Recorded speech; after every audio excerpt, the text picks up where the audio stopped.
Hi, welcome everyone. We'll get started in just a minute.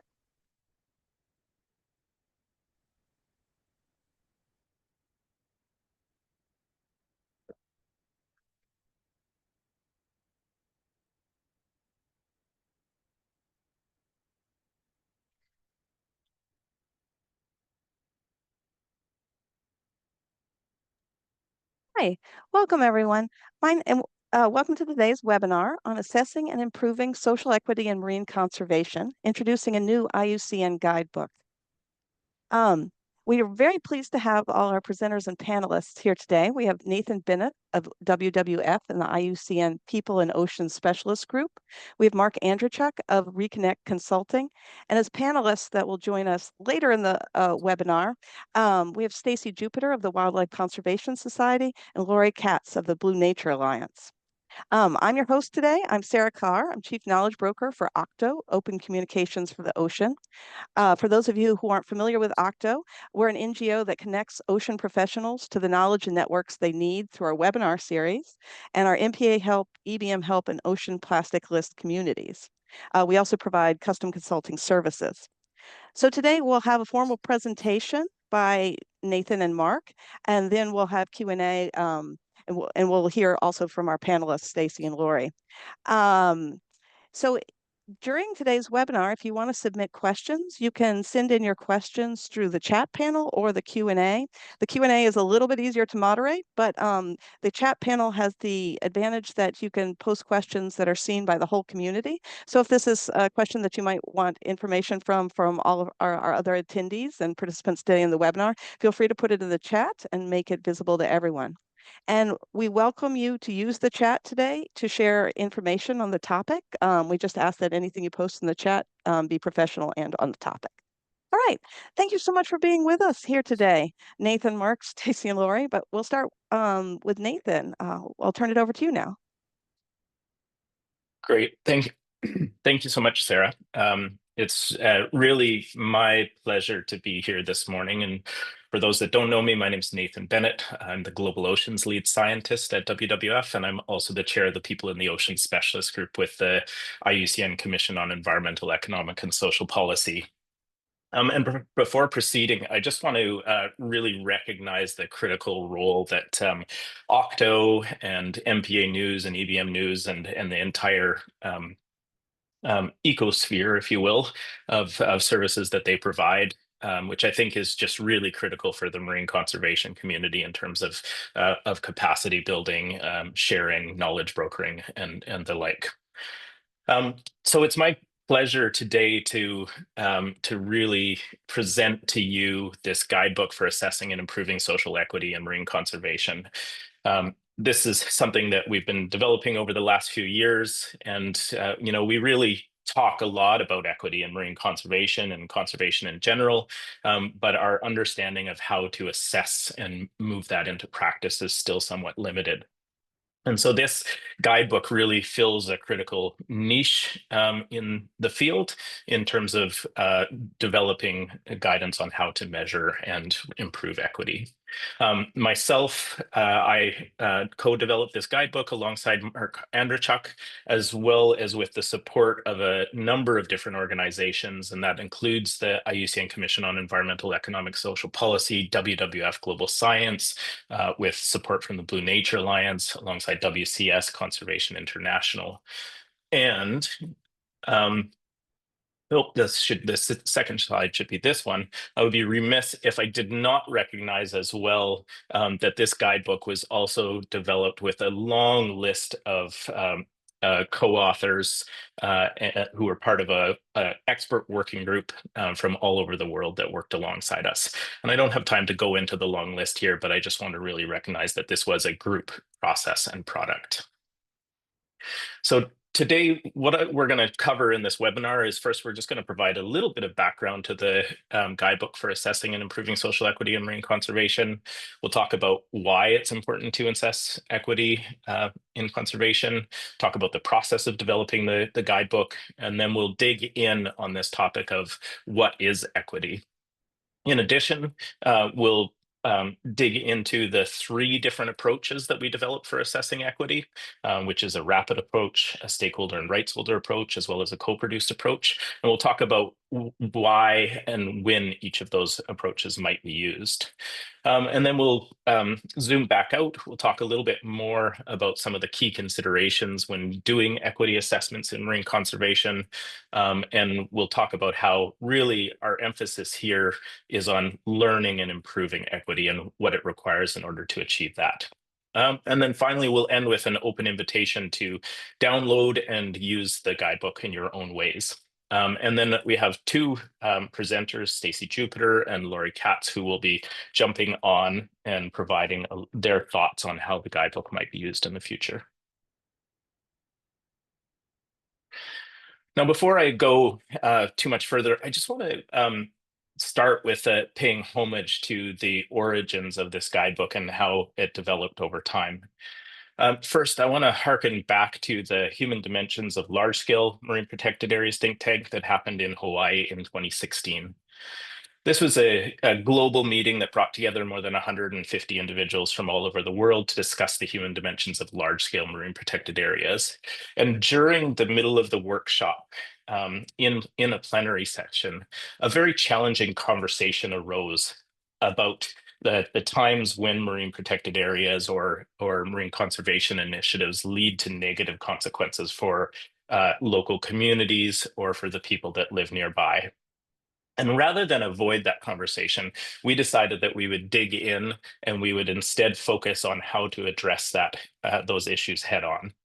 And that led into a subsequent process at the IUCN World Conservation Congress in Hawaii in 2016, where we developed a cursory draft of a code of conduct for marine conservation.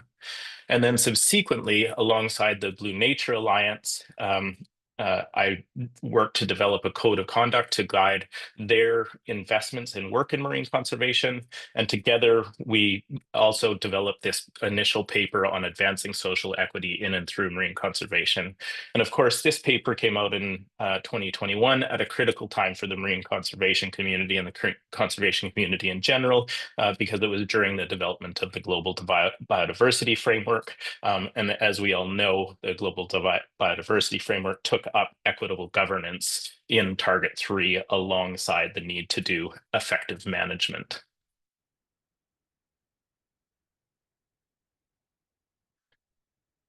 And then building on some of those initial processes and ideas that we developed in that paper, we decided that it would be good to go one step further and to try to develop a little bit more guidance on how to measure and improve equity and marine conservation.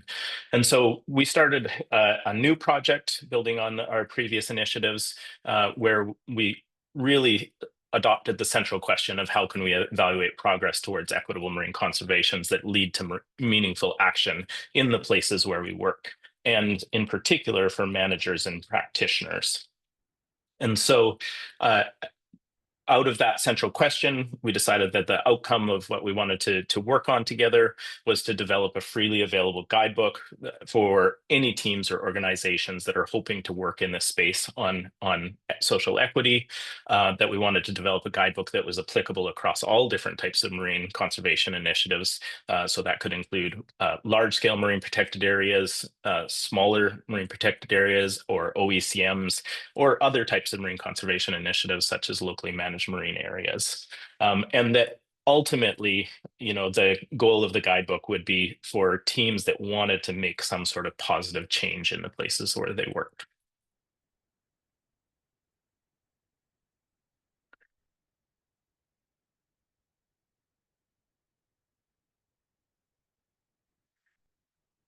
I just want to, after that kind of broader context and around the project, I want to also just talk a little bit about, why is it that we want to assess and improve equity and marine conservation? And basically through the process, we identified three central reasons why this is important. So the first is just that it's really a moral obligation for the marine conservation community and the conservation community in general to address past critiques of the negative social consequences of conservation head on, and to do the right thing, to involve people, to ensure that their voices are heard, to ensure that benefits are shared with local communities, and that local communities are allies in the process of conservation. In essence, what we want to make sure is that local communities and civil society organizations are central to conservation, and that their rights, their needs, their livelihoods, and their leadership is taken into account. There's a second reason why it's important to address social equity and marine conservation, and that's that equity and human rights and many other topics are really central to global conservation policy. As everyone knows, the Global Biodiversity Frameworks recognizes rights. It recognizes the importance of participation. It recognizes the importance of benefit sharing. And of course, under all of that is the important consideration of doing no harm. But I think, when we're thinking about human rights, we do want to move beyond this place of doing no harm towards doing more good. The third reason why it's important to assess social equity and marine conservation is really very practical for the conservation community. And that is that numerous studies have shown that conservation initiatives are more effective and they have better outcomes when they are governed equitably. And that's in large part because equitable governance of marine conservation initiatives leads to greater legitimacy and also greater support from local communities. And as my colleague Naya Lewis always says, we need to be in this for the long game. So all of that should lead us to this conclusion that we need to focus on assessing and taking action to improve social equity and marine conservation, governance, and management. And so the guidebook that we developed basically started a couple of years back. It started in 2023 with a process of reviewing past equity assessments, approaches that other teams have taken, indicators that are available across the literature for measuring equity, and then feeding that into a second process, which was a consultation with a global expert working group. So those are those individuals that I recognized earlier who are also co-authors on the guidebook. And together that working group worked alongside myself and Mark Andrachuk, who I will introduce in a moment, to contribute to the development of the guidebook. After some initial conversations with the working group, we came up with a proposal for an approach, and we brought that forward to a consultation with funders, MPA managers, and other conservation practitioners in 2 virtual workshops. And that feedback process was really critical to helping us to develop the direction that the guidebook took ultimately, because through that process, what we heard is that different teams and different contexts would require different approaches to assessing equity based on their needs, based on capacity, based on funding. So some teams might need a rapid approach, others might need a more in-depth understanding of stakeholders and rights holders, and other teams might need a much more grounded and participatory process of developing equity assessments. And so out of that process, we developed first drafts of 3 different approaches to assessing equity. And we'll get into explaining what those are shortly. And that happened during the middle part of 2024. Then we subsequently took those 3 approaches that we developed out to the field. We tested the rapid approach and the stakeholder and rights holder approach, and we gathered feedback through presenting them at international conferences as well. And then this year we developed a draft of the guidebook. We got it reviewed through IUCN CEASP, and then just recently at the IUCN World Conservation Congress, we launched that guidebook. And with that, I would like to pass it over to Dr. Mark Andrachuk, who is the principal of Reconnect Consulting, which is a small firm focused on conservation social science. And Mark was really the co-lead in the development of the guidebook with me.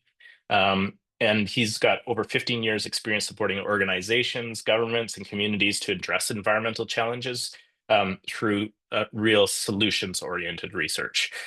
Mark, it's been a real pleasure to work with you on this process of developing the guidebook. I'd like to just pass it over to you to present where we landed. Okay, thanks for the kind words, Nathan, and hello to everybody, wherever you're joining us from. Thanks everyone for being here, and I just want to echo what Nathan said. Thanks to Sarah and Octo for this platform, and thanks to all of our co-authors and working group who put this guidebook together. So I'm going to give you more of an insight into and a look at what's inside the guidebook. And we'll start by looking at what is social equity. We use the definition that equity refers to fairness and justice with respect to the ways that people are recognized, treated, or impacted by conservation initiatives. And as Nathan explained, we use a broad definition of conservation initiatives, specifically marine conservation initiatives. But in order to actually assess equity, we need to start breaking down what it means to understand equity. So Nathan, could you go to the next slide? So in the guidebook, we have adopted a set of 6 dimensions of equity. If you're familiar with other equity assessment approaches, there's often use of 3 equity dimensions. We adopted the 6 with the idea of helping teams develop a broader, kind of more holistic understanding of what equity or how equity is experienced and understood in relation to marine conservation.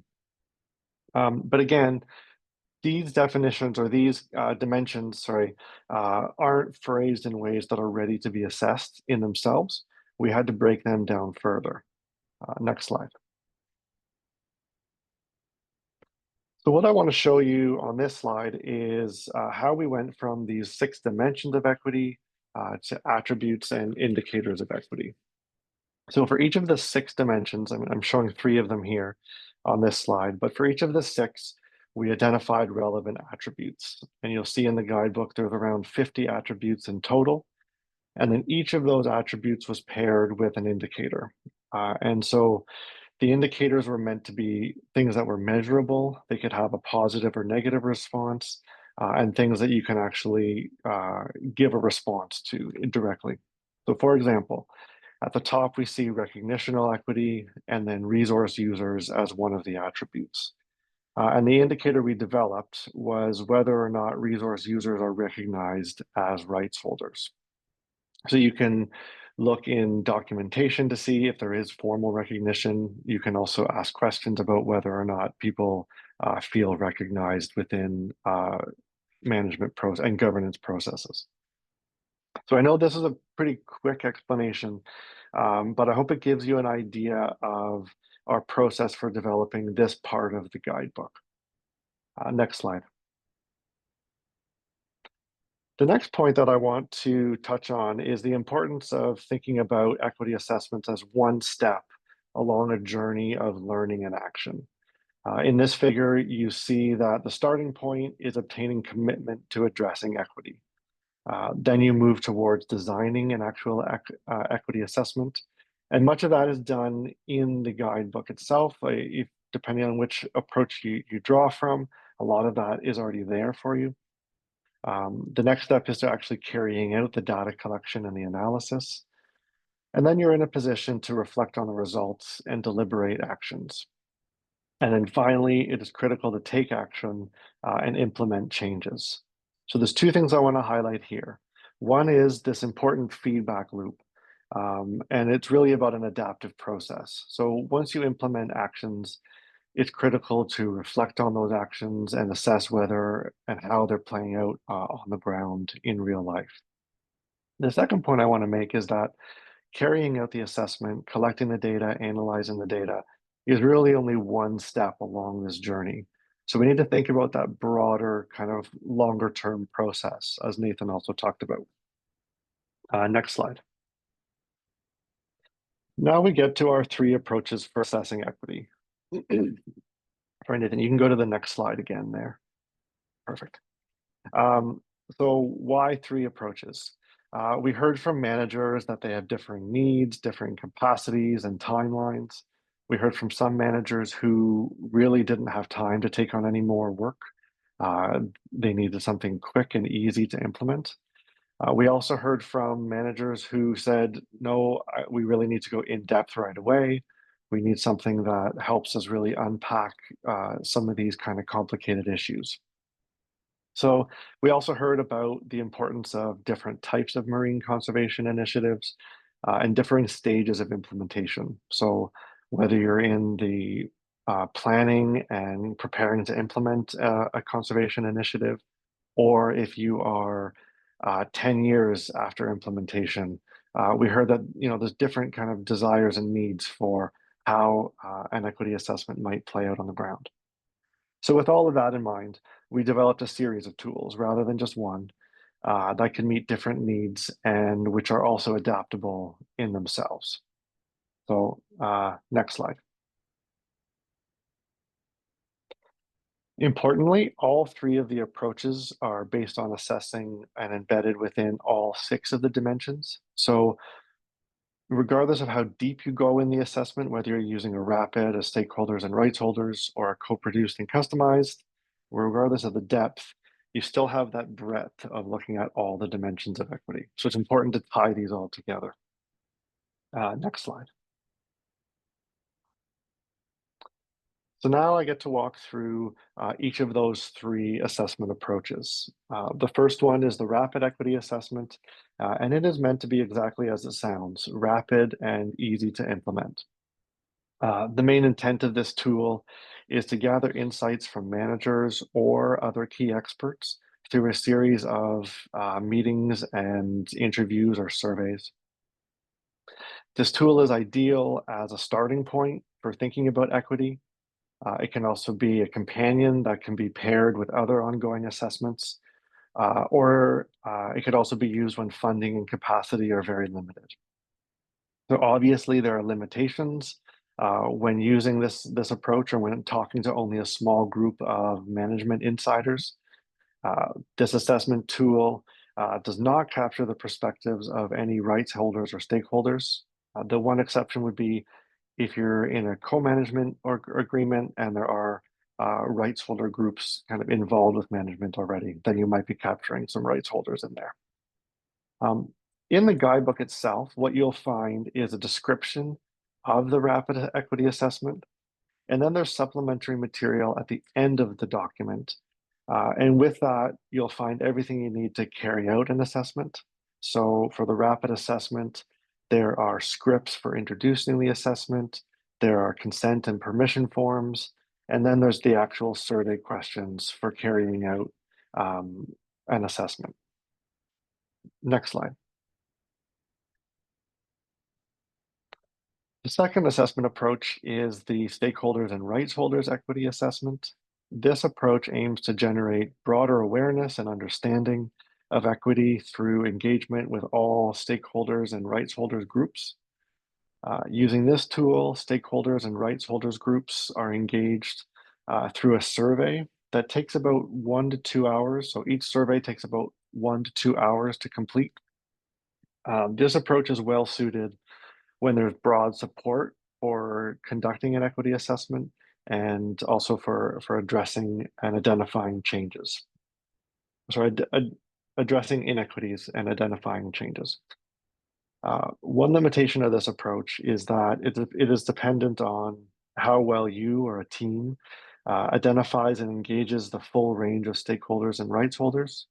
So for example, if an assessment team doesn't use an exhaustive approach for identifying rights holders and stakeholders, doesn't use an exhaustive sampling approach or an exhaustive sampling or engagement method, there's potential to miss points of view, perspectives on how equity and inequity are experienced and understood.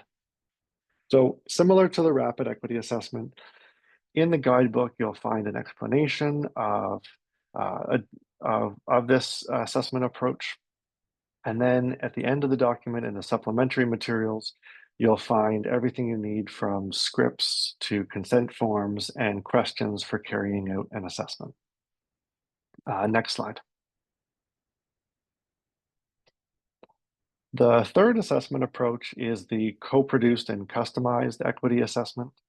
This approach is intended to be fully inclusive and equitable in its design and implementation. The approach is really about the process. It's really about how you go about carrying out the assessment. And in the guidebook is really intended to help walk you through the steps to design your own locally relevant assessment. With this approach, we try to not be prescriptive about exact methods, and instead we offer advice about how to do everything from refining indicators to confirming local definitions of equity to selecting appropriate ways to engage all stakeholders and rights holders in the assessment process. So while this approach has the strongest potential to generate meaningful support and identify lasting actions, it also requires substantial expertise, budget, and time commitment. Next slide. In the guidebook itself, you'll find, again, the description in the main body of the text of the report. And then in the supplementary materials, what you'll find is a description of these main phases for this type of assessment. The assessment would begin with commitments from managers and all key rights holders and stakeholders groups. The next phase is to collaboratively design the assessment, ideally using a co-production process.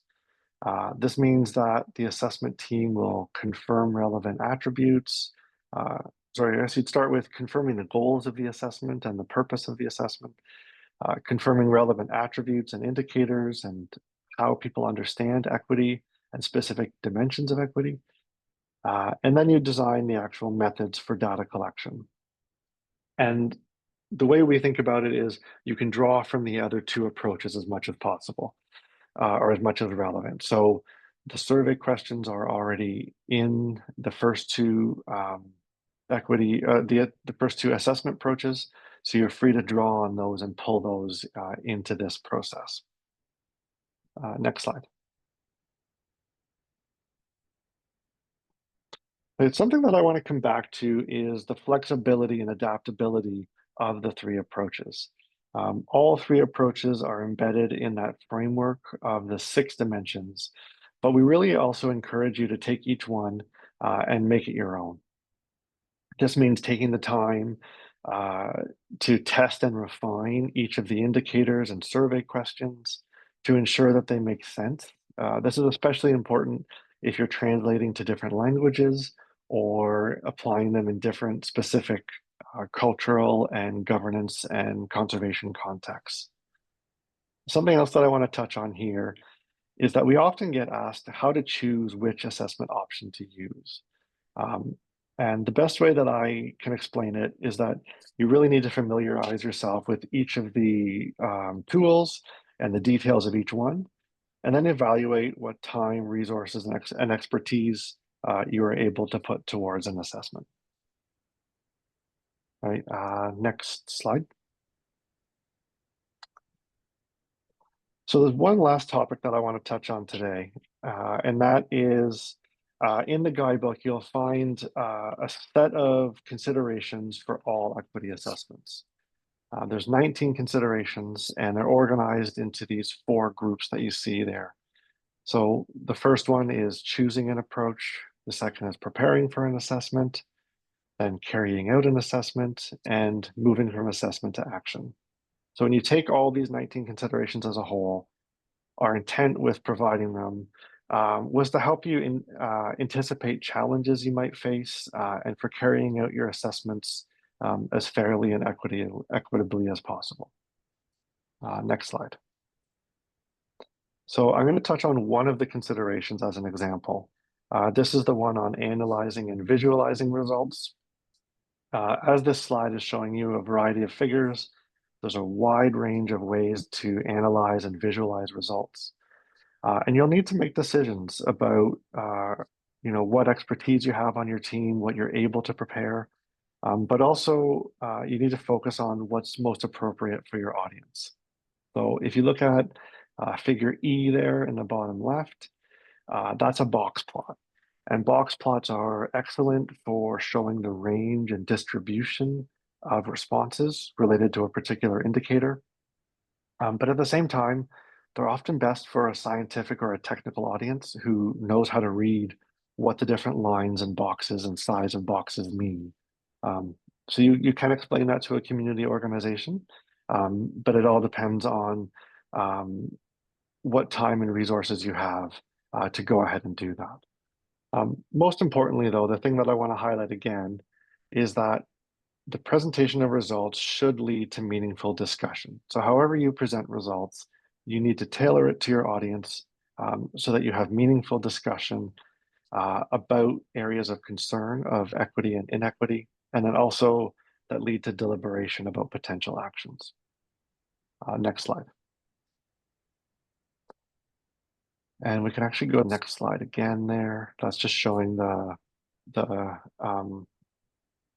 learning and action process.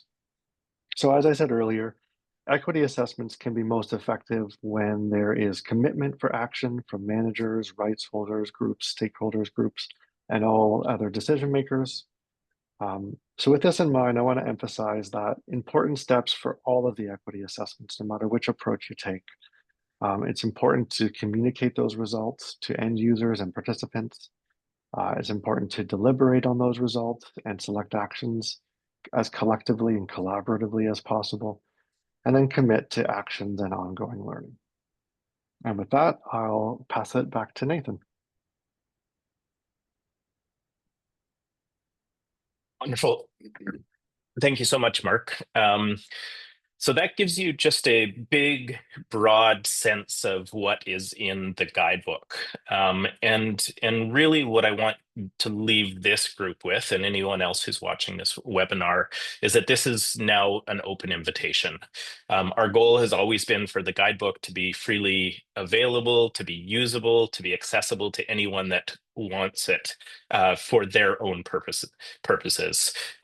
We also want to emphasize that we've provided a suite of different tools and a set of indicators, but you should feel free to adapt those, to apply those in your own way in order to understand equity within your sites, the places where you work around the world. And so to that end, I just want to end with this slide here, which has the cover of the guidebook and also a QR code. I'm going to leave that slide up for just a few minutes. Feel free to download the guidebook. Feel free to load it up elsewhere. Feel free to print it, to share it with colleagues, and again, to adapt it for your own uses and in your own way. And maybe if I could get our two panelists up on the screen while I leave this here.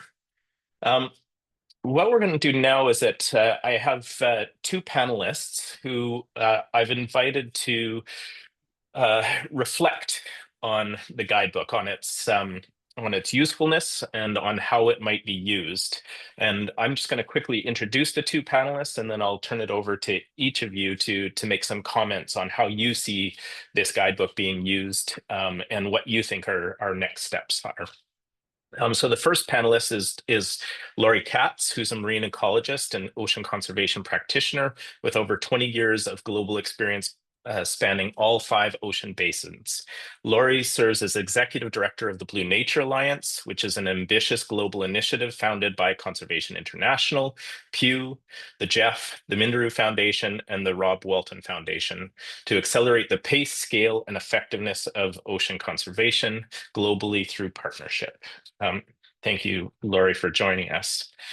The second panelist who I've invited to provide some comments on the use and usefulness of the guidebook is Stacy Jupiter. Stacy Jupiter is the Executive Director of the Wildlife Conservation Society's Marine Conservation Program.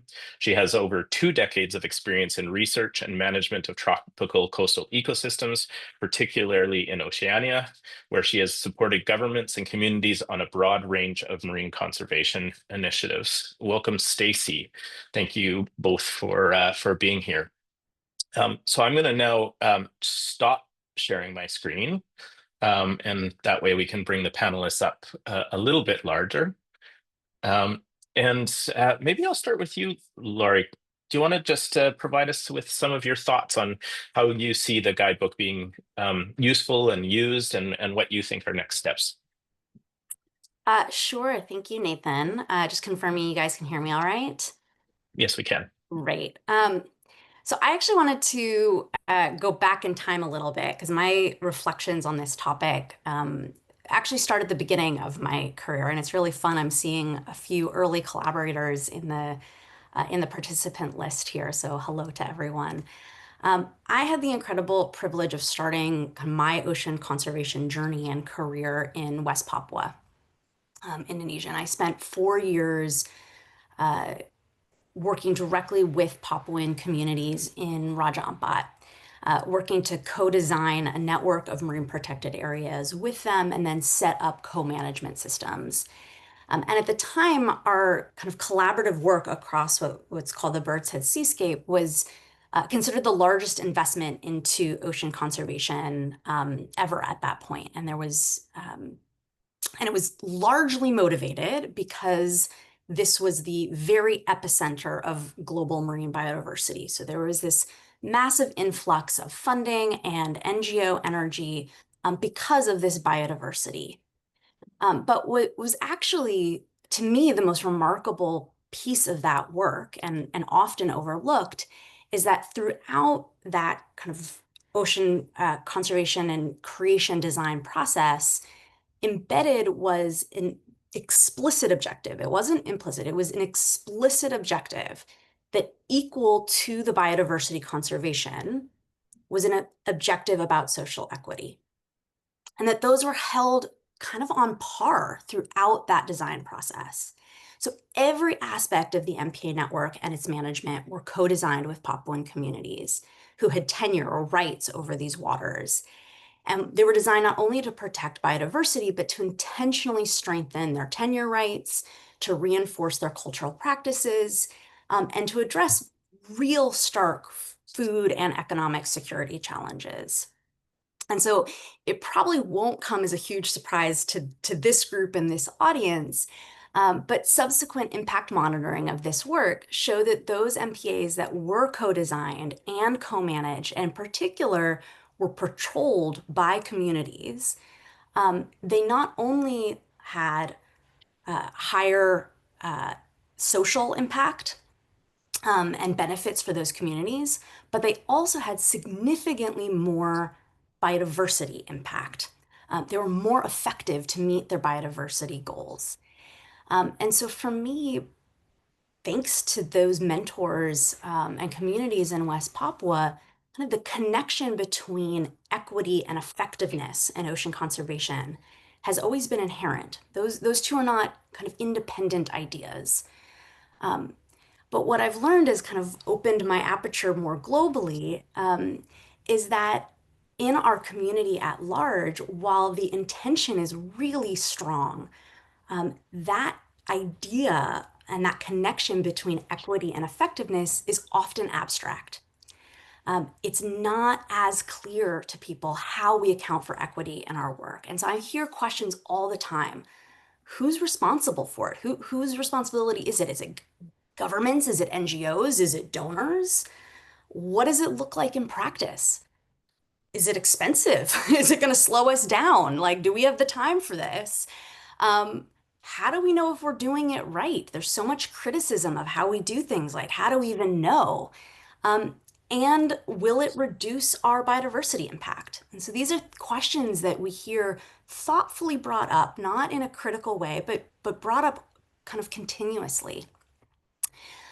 So I now have the honor of leading the Blue Nature Alliance, which Nathan mentioned, and we are working to accelerate effective ocean protection through partnership all around the world. And we have the privilege of partnering with NGOs, governments, and communities in over 50 countries and the high seas.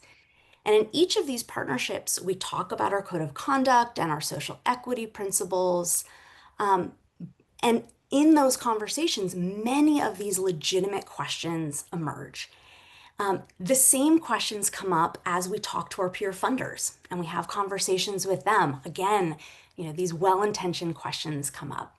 So it was our hope that we wanted to help support some tangible tools that can help contribute to that conversation, help have real meaningful conversations about what social equity is in practice, making it less abstract, more tangible.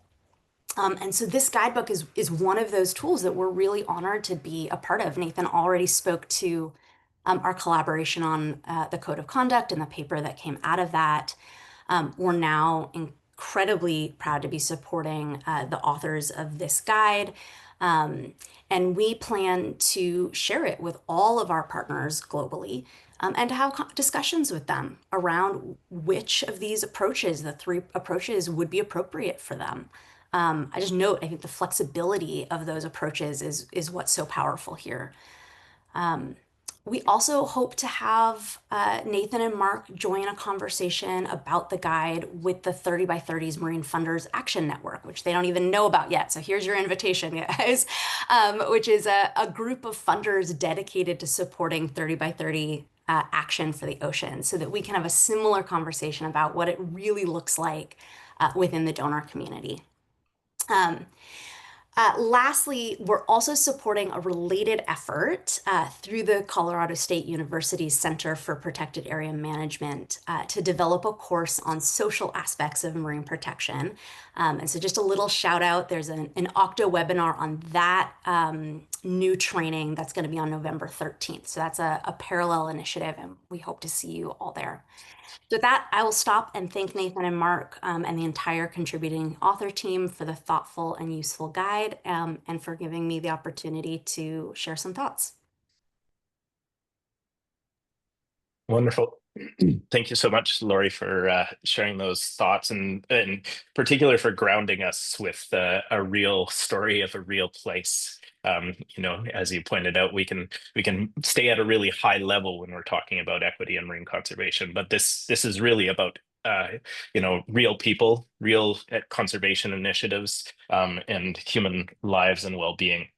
And the questions that you raise about who's responsible for social equity. Can we really do this? How much is it going to cost? These are all important questions that we all need to struggle with. And through the guide, what we've attempted to embody is that this whole process is about learning, growing, and improvement. We don't need to name and shame, but instead we just need to dig in, and we need to start looking at ourselves in the mirror, looking at the initiatives that we work on, and asking, how's it going, and what can we be doing better? And the final thing I just want to emphasize from your points is that really the guidebook is just a starting place, right? So that we can continue to have these conversations in the many places where we work and with many different groups. And that includes, governments, that includes funders, that includes NGO partners, that includes the thousands and thousands of managers who are the ones who are on the ground, working to manage marine conservation initiatives all over the world. To me, I often think that if I'm not thinking about who's working on the ground in places when I'm thinking about tools or initiatives, then I'm really missing the boat. So I put managers are front and center in our thinking around this guidebook. With that, I want to just come to you, Stacy, to offer your thoughts on the guidebook and how it might be used and what's next. Absolutely. Hello, everyone. I'm Stacy Jupiter. As was introduced earlier, I'm the Executive Director of the Wildlife Conservation Society's Global Marine Program. I want to thank Nathan and Mark for inviting me to participate in this. I've also been part of this journey as one of the co-authors on the guide. And I think similar to Laure, I brought to this experience my history of working for two decades with local communities, most principally in the Pacific, and really kind of trying to balance the trade-offs between local needs as well as sometimes global ambitions for biodiversity conservation. And where they meet in the middle often creates some tensions and challenges that produces unintended consequences for inequities that may be experienced on the ground. And I felt like I was bringing those experiences to the table in the development of this guide with some really real world examples of how things play out on the ground. Now in my position leading WCS's Global Marine Program, very similar to Blue Nature Alliance, we have a big portfolio of area-based management programs and projects that we are accelerating around the world. At the UN Ocean Conference this past June, we announced a new 30 by 30 Ocean Accelerator, which is a resource mobilization mechanism designed to rapidly capitalize on opportunities for expanded marine protections under Target 3 of the Global Biodiversity Framework. But very, very importantly, it's not just about expansion. It's about making sure that the marine management that has been established is strengthened in the ways, in the language of Target 3, that it's effective and equitable. And to date, there hasn't been that much attention to what does equity mean. And so this guide is one of the pieces of that. So presently, WCS has marine programs in 26 countries around the world. And then through our 30 by 30 Accelerator, we also have broader reach through regional activities. We're working in over 30 countries around the world. And I really see this tool as a means to actually get information to be able to say something about the status of equity in these projects that we're funding. We want to be able to measure that. We want to be able to show these improvements over time. And we don't want this to just be a number. We want to actually engage our teams and the stakeholders on the ground in this learning journey, as Mark talked about, so that the outcome of this can be some specific actions that are then funded to improve equity outcomes that ultimately improve effectiveness outcomes. Now, I saw there was a question in the chat about can the guide also be used for small-scale fisheries assessments? I 100% think it can be. In fact, Nathan and I are co-supervising a postdoc that's starting working with Pat Smallhorn West at James Cook University. And one of the main things that this postdoc is coming on to do is to have a look at what are the conditions that both support the persistence of small-scale fisheries co-management initiatives, but also the effectiveness of the outcomes. And we know that, as Laure said, that equity is intimately tied into both the biological and social effectiveness of these outcomes. And so I see a big opportunity there for this postdoc to be able to utilize some of these questionnaires that are embedded within the guide to be able to test that with some of our programs, some of the programs through Blue Nature Alliance, through WWF that are supporting, so that we can provide information about, what are the key enabling conditions and where are the leverage points to basically improve equity. And then lastly, early on in my journey with WCS, I got really involved, similar to Laure, but in working with these local communities, and this is how I met Sarah for the first time. We were funded to do ecosystem-based management work. What I observed was that the donors that were funding this work saw these locally marine managed areas that were being set up across the Pacific as a way to capitalize on biodiversity conservation outcomes. But what wasn't really realized at the time was that what was being set up was not necessarily permanently closed marine protected areas. That's what people might have thought was happening, but was really happening on the ground. And what I've seen, not just in the Pacific, but around the world, is a lot of these times these closures don't stay closed for various reasons, or harvested for cultural needs, cultural practices, for fundraisers. Sometimes the government just lifts the bans of the fishing bans.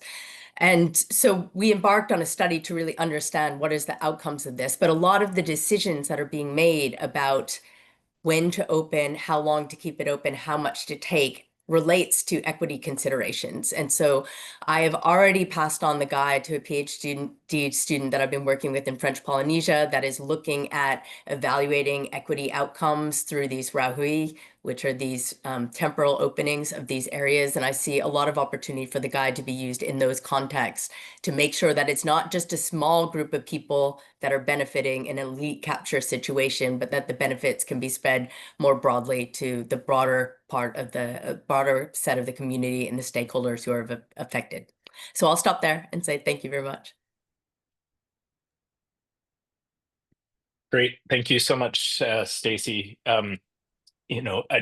First, I just want to recognize that all of the guidebook itself was developed with a big group of people that included Stacy and many others from all different regions of the world, who have real grounded experience both as practitioners but also as researchers, because we needed individuals with social expertise and social science expertise. So that's always been embedded in the process.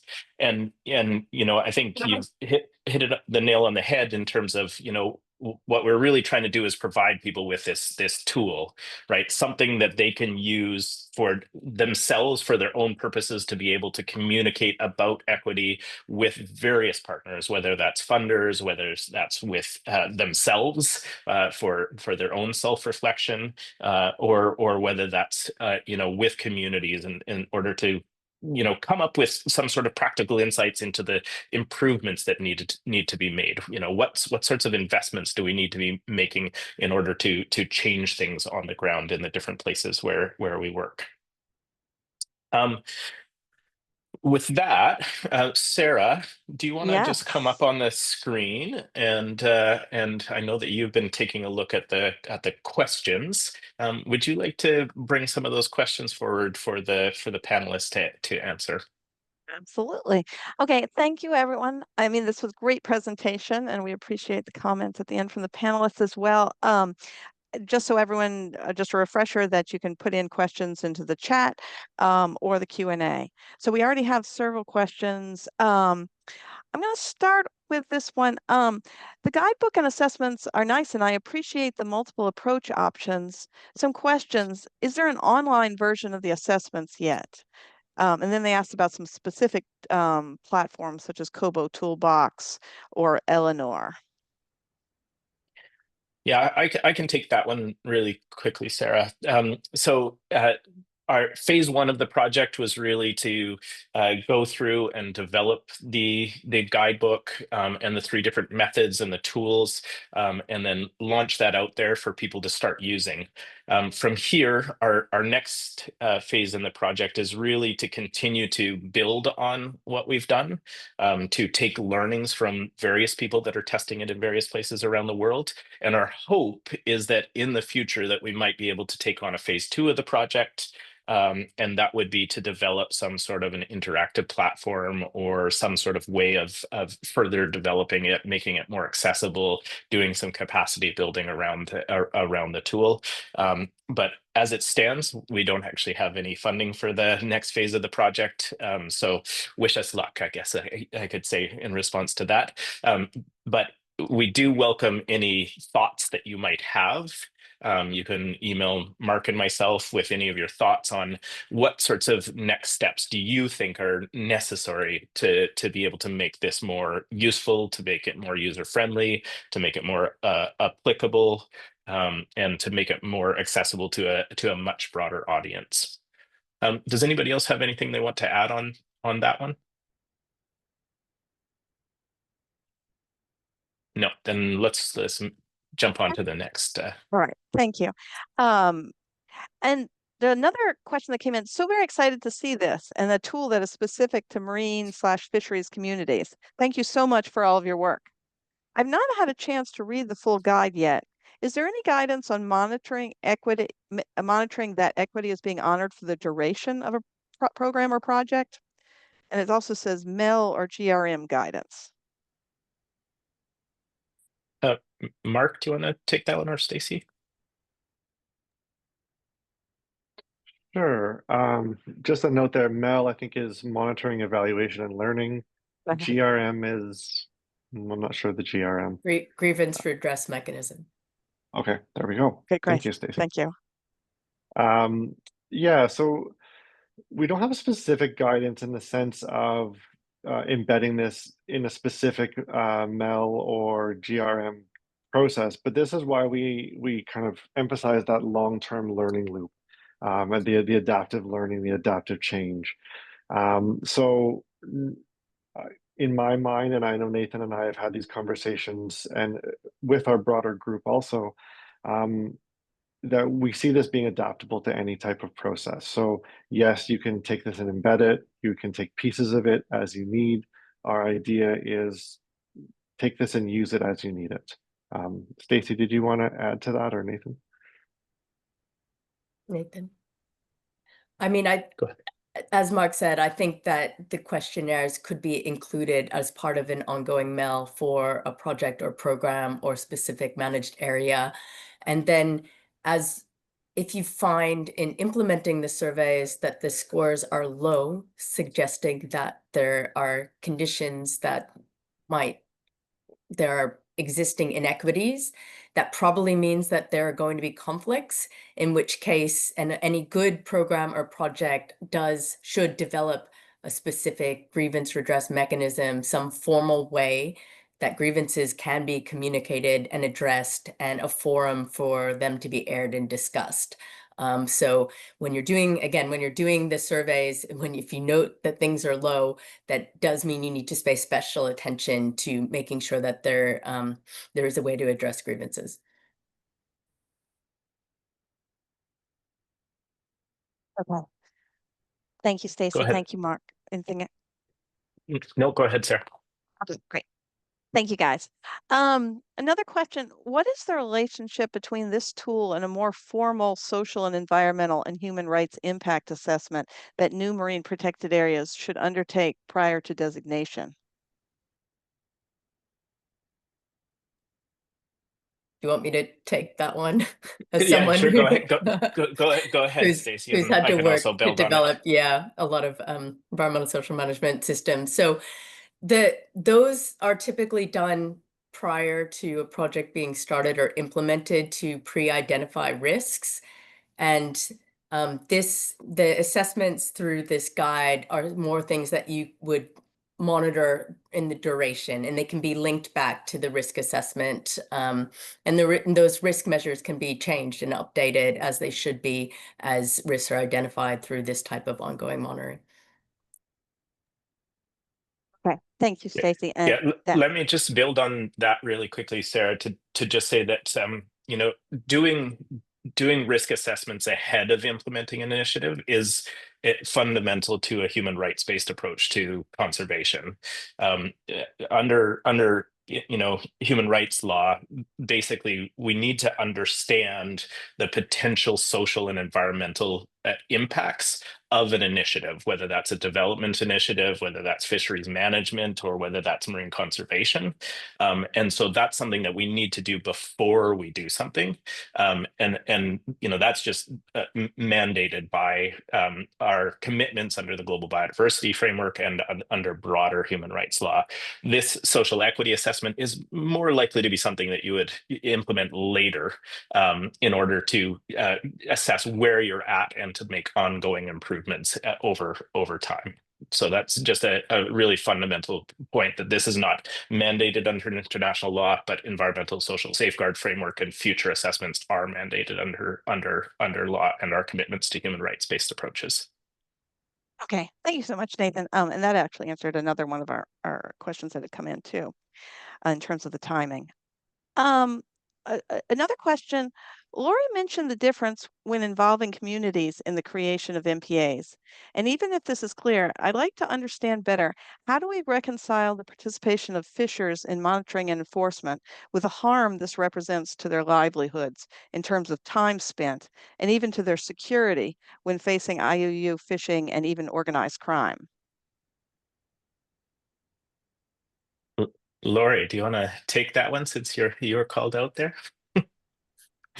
I can start, but I think it's one for many to build upon, because it's a really, really thoughtful question. And I think at the heart of this tool and kind of social equity conversations is the recognition of resource users and the various different needs and constraints and dynamics in their life, right? And you don't have an answer to that question without actually talking to the various users of a space before decisions are made about how to manage that space, whether to put in new regulations, to put in new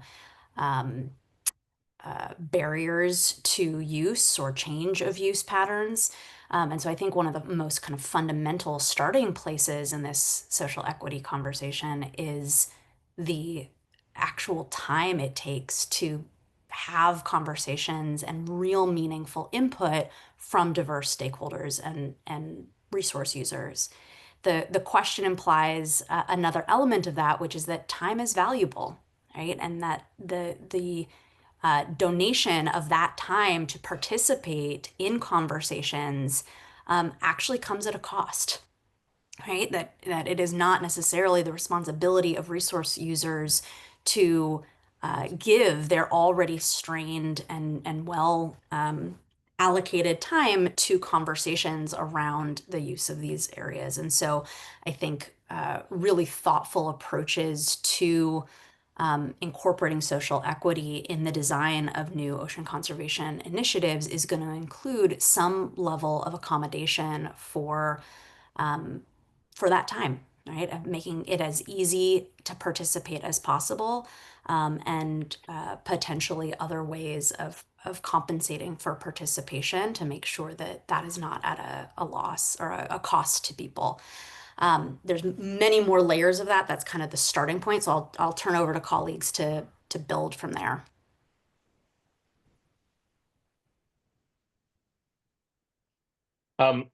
I just want to note that we are coming to the end of our time, and so maybe just to help wrap that up, I think the question is very astute in terms of pointing out that there's all sorts of process considerations that we need to take into account when we're doing good assessments.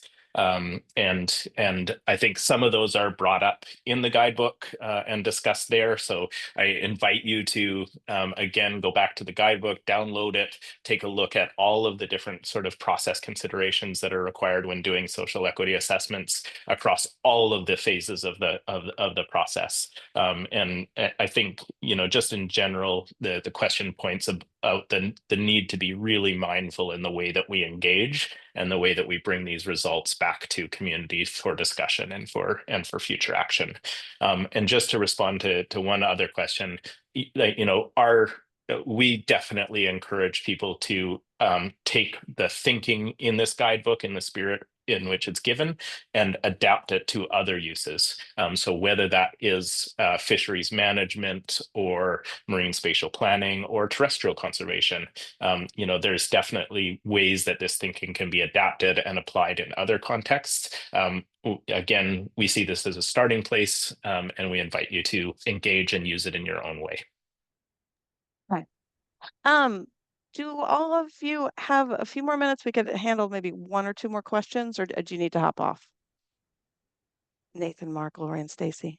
I need to hop, but they can continue. I've got kids to take to school, but thank you so much Yes. for including me. And thank you again to Nathan and Mark for the incredible work, Stacy as well. Okay. Thank you so much, Laure. And thank you to everyone who has to hop off now. We'll maybe do a couple more questions. There's actually a lot of really good ones here. Another question that came in, are there benchmarks to monitor or measure each of the indicators? Are there guidelines for the standardization of benchmarks or thresholds? Mark, do you want to take that one? Sure. Quick answer is no. We didn't talk about it in terms of benchmarks, but I think we just keep coming back to the same thing about we tried to be as transparent as possible in terms of where and how we developed all the indicators. Nathan mentioned that we started with a literature review. As that lit review actually pulled up, it was 500 or 600 potential indicators from the literature related to equity, and then we narrowed those down to the 50 that there was some duplication and overlap, and we narrowed down that process, and we've tried our best to explain that within the guidebook. And so could you use this as kind of benchmark indicators? I think yes. I mean, there's that side of you know, adapting and taking this to make it your own, as Nathan has said. But I'm not sure how else to answer that in terms of we haven't had that specific conversation, but you can take it to use it how you need it. Mark, I might just add you know, one point on that one, which is that, you know, for the indicators, you know, for the managers, it's a scale of 0 to 3, basically, you know, understanding you know, whether things are not in a good place or whether things are in a really good place. For the stakeholder and rights holders assessments, we have a negative to positive scale, and obviously negatives to be you know, a level or a place where in general stakeholders are not satisfied with the process. Whereas, you know, if you get to 0, that's a neutral place, and if you're in the you know, the positive range, then you're in a place where people are satisfied. And I would say that you know, we might want to rethink having specific benchmarks here, and think instead about whether or not you know, people are satisfied with how well marine conservation is performing on those. That is the benchmark ultimately, that we want to have people satisfied with their level of participation. We want people to be satisfied with how it's impacting them, with how the environment is being managed, and that's where we should ultimately be setting our benchmark. And also that there's not undue differentiation between groups, that we don't have some groups that are highly satisfied, and perhaps you know, groups that might be classified as more vulnerable or more marginalized, that those groups are less satisfied, or those are the groups that are being more impacted by the initiative. We want to make sure that there's a level of equity in terms of the satisfaction among groups as well. Okay, great. Thank you. And we have a lot of great questions. I will be sending all the questions that we have to all the presenters and panelists so that they are able to see them. And I would encourage you to get in touch with them directly, or you can contact me and I'll put you in touch with them for if you really want to follow up on the questions. But these are great questions. I'm sorry, we do not have time. Thank you again, Nathan and Mark, Stacy, and to Laure, who had to go. This is a great work. We're so glad you were able to do it. And we're so glad it's available now. And we look forward to seeing it used. Thank you, everyone. All right. Bye, everyone. Thank you to everyone who's able to attend today. And I had posted something about another webinar on social equity and justice tools that is happening tomorrow. I'll also be sending it out today in our MPA Help message board. So you can contact me at sarah@octogroup.org if you're interested in the registration link for that and didn't catch it in the chat. Okay. Thanks, everyone. Bye. Thank you, Sarah.